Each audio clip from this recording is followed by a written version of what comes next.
Most gardeners waste more money, time and effort filling raised beds than almost any other part of gardening. Every fall, trucks deliver compost, backs ache, wallets thin out, and beds still sink by spring. The truth is uncomfortable but freeing.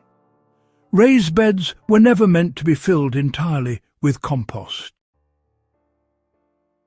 Nature has a faster, cheaper, and far more powerful method, and fall is the perfect moment to use it. This is not about cutting corners. It is about working with soil biology instead of fighting it. Why compost-only beds quietly fail? Compost looks perfect on day one. Dark, fluffy, rich. But compost is already mostly decomposed. That means it continues breaking down, shrinking, compacting, and losing volume. By spring, beds drop several centimeters. Nutrients flush out quickly. Microbial diversity spikes and crashes instead of stabilizing. Plants grow fast at first, then stall. Gardeners respond by adding more compost, repeating the cycle every year. The problem is not compost. The problem is using it for the wrong job. So, let's talk about how to layer a raised bed the right way. First, you want to start by placing coarse materials at the bottom. Things like thin branches, woody prunings, and thick stems help create a long-lasting structure. On top of that, add softer materials like dry leaves, straw, or chopped garden waste. And, these layers should be loose, not compacted. Water each layer lightly as you go. About 1 litre of water per square metre is enough to activate microbes without turning the bed into a sponge. Moisture is really the trigger that wakes soil life. Finish with a thin top layer of compost, about 5 to 8 centimetres deep. This is where your seeds and transplants will grow. Compost becomes the ignition layer, not the entire engine. Now, why does fall timing make this work? Well, fall gives biology time. Cool temperatures slow decay just enough to prevent collapse while allowing fungi and bacteria to establish. Winter moisture settles layers naturally. By spring, the bed is alive, stable and ready. Doing this in spring works, but honestly, fall is superior because decomposition happens without pressure from planting schedules. Why does this build better soil than compost alone? Slow materials feed fungi, not just bacteria. Fungal-dominant soils create stable humus, improved nutrient cycling, and of course, stronger root systems.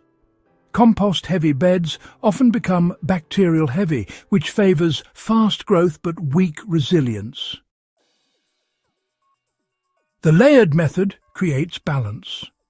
Roots grow downward into decomposing zones, pulling nutrients exactly when needed instead of receiving one big flush. This explains why beds stay full instead of sinking. Woody and fibrous materials decompose slowly. They maintain volume for years, preventing the annual bed collapse gardeners expect. This saves money and reduces yearly maintenance. Over time, these materials turn into stable humus instead of, just disappearing. What about nitrogen concerns? A common fear is nitrogen tie-up. In reality, this only affects the zone where woody material is actively decomposing. By keeping compost and soil on top, roots stay in nutrient-rich layers while deeper zones build fertility gradually. Nature uses the same system. Tree roots do not grow inside fresh wood. They grow above it while fungi work below. Weed suppression, is actually a handy side benefit here. Layered beds block light, and well, that really reduces weed germination. Unlike those empty compost beds, which tend to invite all sorts of opportunistic weeds, these layered beds just stay covered and biologically active. This reduces spring labour, and you don't need herbicides or fabric. Plus, it saves compost for where it really matters. Compost is most valuable as a surface amendment and as a seed-starting medium. Using it just as filler, honestly, wastes its strengths. With this method, even a small amount of compost goes further and, frankly, performs much better. You stop buying volume and instead start building actual function. Now, what plants love this system the most? Well, heavy feeders absolutely thrive because nutrients are released steadily. Perennials too benefit since soil structure just keeps improving year after year. Even root crops, you'll notice, grow straighter because the soil stays loose and aerated. These beds become better every single season instead of resetting each year. That's the real long-term payoff. After, 2 or 3 seasons, beds filled this way really require minimal input. Leaves just become mulch, roots die back and in turn feed the system. The soil darkens, structure improves, and water retention increases all quite naturally. This isn't a shortcut that cuts results. It's a shortcut that cuts waste. And you know, that's exactly why it fits the Nature's Blueprint approach. Nature never fills space with finished material. It layers potential. This method restores that principle inside raised beds, turning them from mere compost containers into true living soil systems.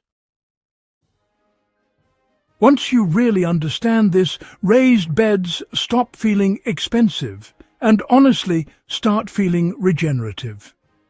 If this changes how you think about raised beds, go ahead and subscribe to Nature's Blueprint for more biology-first gardening strategies. Share this with someone who's hauling compost every fall and help them build soil that actually improves instead of just disappearing.